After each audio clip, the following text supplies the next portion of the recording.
Proyecto Arcoíris.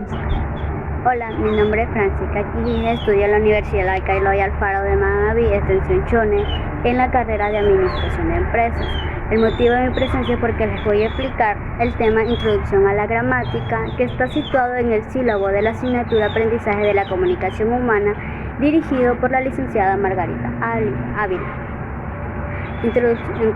Introducción a la gramática. La gramática es la parte de la lingüística que estudia un conjunto de normas y principios que rigen a una lengua. Estas están divididas en tres partes, que es la morfología, la sintaxis, la fonética y fonología. La morfología. La morfología se encarga del análisis de la estructura de las palabras. Tiene una unidad básica que se le llama morfema. Entonces, veamos los tipos de morfema. El primer tipo de morfema es el morfema léxico. Un morfema que tiene significado léxico. Es un morfema que tiene significado léxico. Significado léxico es el que se busca en el diccionario de la mente. Por ejemplo, si escuchamos la palabra mesa, nuestra mente automáticamente relaciona esa palabra con este dibujo. Es decir, el significado que busca el diccionario de nuestra mente. Porque si escuchamos a una persona hablar y decir la palabra mesa, nuestra mente la relaciona con esta imagen. Luego tenemos los morfemas gramaticales. Un morfema gramatical es el que desempeña una función gramatical. Por ejemplo, el plural. El plural en es y es, que desempeña una función gramatical. En la palabra televisor y la ponemos a plural como televisores y la palabra rojo como rojos. En televisores encontramos el morfema es y en rojos encontramos el morfema ya. Entonces, también tenemos los morfemas de indicadores de género. Estos son los morfemas a o o.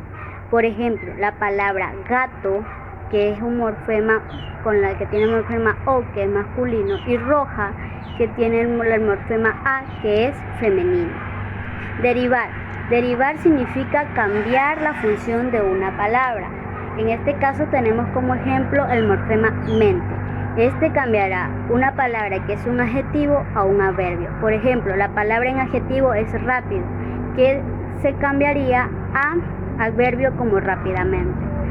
Aparte, en los morfemas también tenemos los afijos, que están derivados en prefijos, sufijos e infijos. Los afijos son tipos de morfemas que describen y se adjuntan con una palabra. Por eso están los prefijos, sufijos y infijos. Los prefijos se adjuntan antes del morfema radical. Por ejemplo, capaz, incapaz.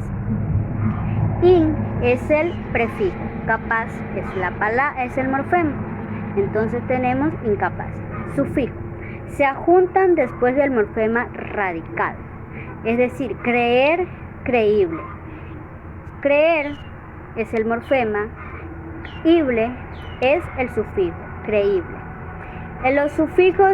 Los infijos se adjuntan dentro del morfema radical. Como siguiente tema tenemos la sintaxis. La sintaxis es la parte de la gramática que estudia la forma en que se relacionan las palabras.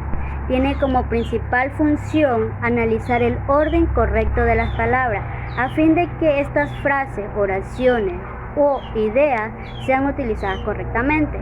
Por ejemplo, tenemos la siguiente oración. Trabajo ese hombre, tierra la. A lo que yo lo pronuncio nos podemos dar cuenta que la oración no tiene sentido, pero si la ordenamos, como se mencionaría ahorita, es ese hombre no trabaja la tierra. Ahí sí ya se entiende lo que nos quiere decir la oración. Como segundo ejemplo tenemos trapo es muñeco, ese fino de. Tampoco hay como una idea clara de lo que quiere decir la oración, pero si la ordenamos, ese muñeco es de trapo fino, entonces ya entendemos lo que quiso decir la oración.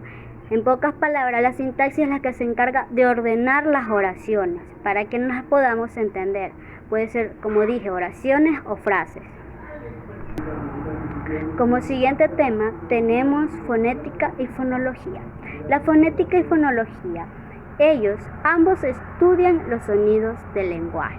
La diferencia es que la fonética estudia los sonidos del habla y la fonología los sonidos de la lengua. Por ejemplo, digamos que Pedro observa este objeto, la mesa. En su mente se realiza una imagen mental y la acústica. La imagen acústica. La mental es este objeto, el que él tiene en su mente. Y la imagen acústica es la palabra mesa, porque él no la ha pronunciado aún. Entonces, hablemos de la realidad, lo que él está observando. Él observa una mesa, a lo que él realiza la acción de hablar, pronunciar la palabra mesa. Esa palabra, la acción de hablar, es la materialización del sonido. En otras palabras, es lo que se deriva a la fonética. Entonces, mesa en fonética es un fono. Los fonos son sonidos materiales, es la unidad básica de la fonética. Mientras que la imagen mental, lo que él tiene en su mente, como la imagen acústica, es la fonología, que esta también tiene como unidad básica los fonemas, que son signos lingüísticos o códigos. Ya. ¿Cómo identificamos un fonema de un fono? Los fonemas están encerrados en barras, mientras que los fonos están encerrados en corchetes. También ahora tenemos los tipos de fonemas. Los tipos de fonemas se clasifican en dos, que son los fonemas vocálicos y los fonemas consonánticos. Los vocálicos tenemos las vocales anteriores, posteriores y centrales. Las vocales anteriores son E y I.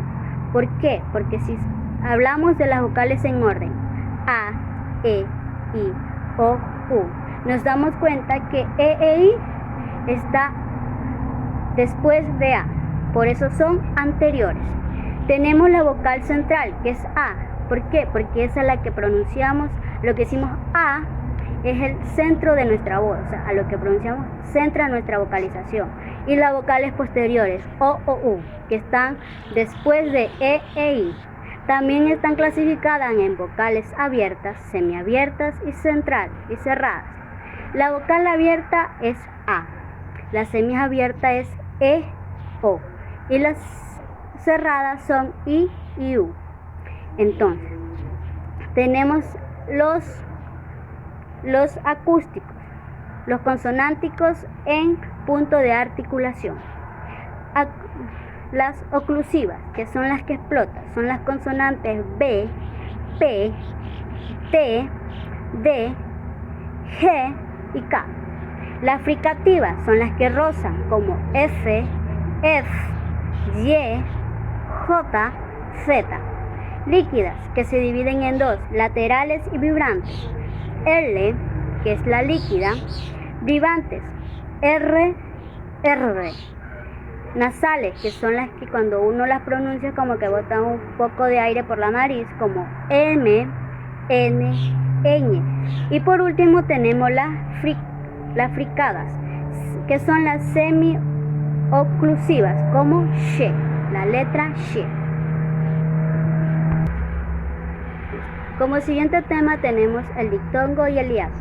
Antes de hablar de qué es un dictongo y qué es un hiato, hablemos de lo que es la sílaba. Una sílaba es un grupo de sonidos que pronunciamos juntos en un solo golpe de voz. En la sílaba siempre hay una vocal que puede ir acompañada de una consonante o de una vocal. Entonces, hablemos. ¿Qué es el dictongo? El dictongo es la unión de dos vocales que se pronuncian en la misma sílaba. Estas pueden ser cerrada más cerrada o abierta. Por ejemplo, la palabra ciudad y acción y náutico. En la palabra ciudad tenemos la vocal I y U. I y U son vocales cerradas.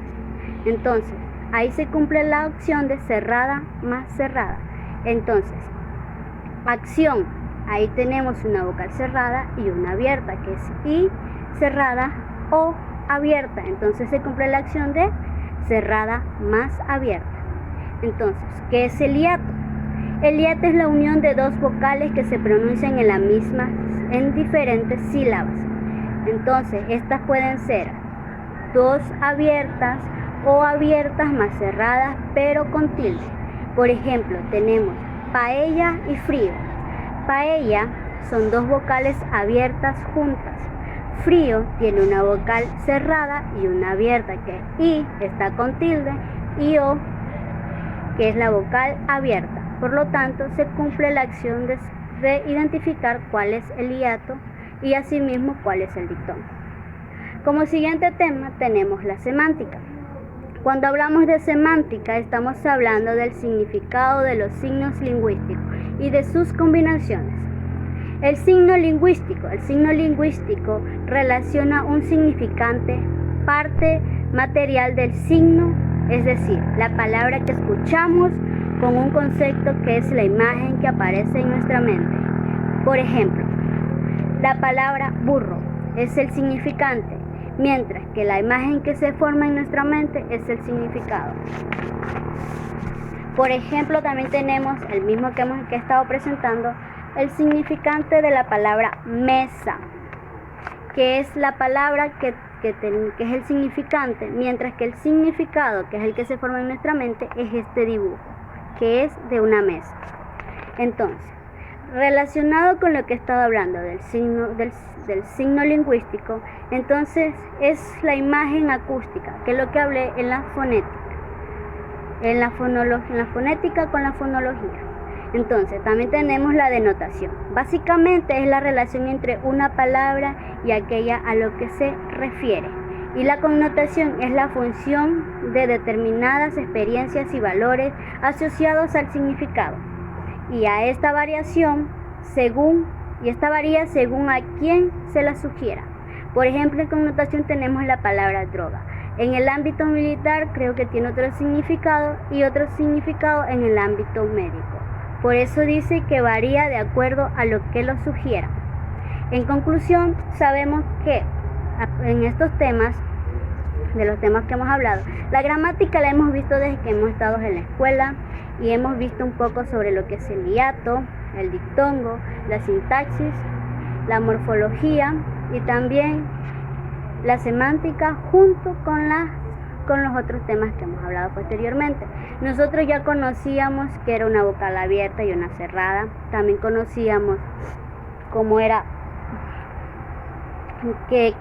cuáles eran las partes de la gramática. En conclusión, este es un resumen de lo que hemos visto desde el transcurso de nuestra escolarización al colegio, y ahora que estamos en la universidad es como un reseteo de todo lo que hemos visto.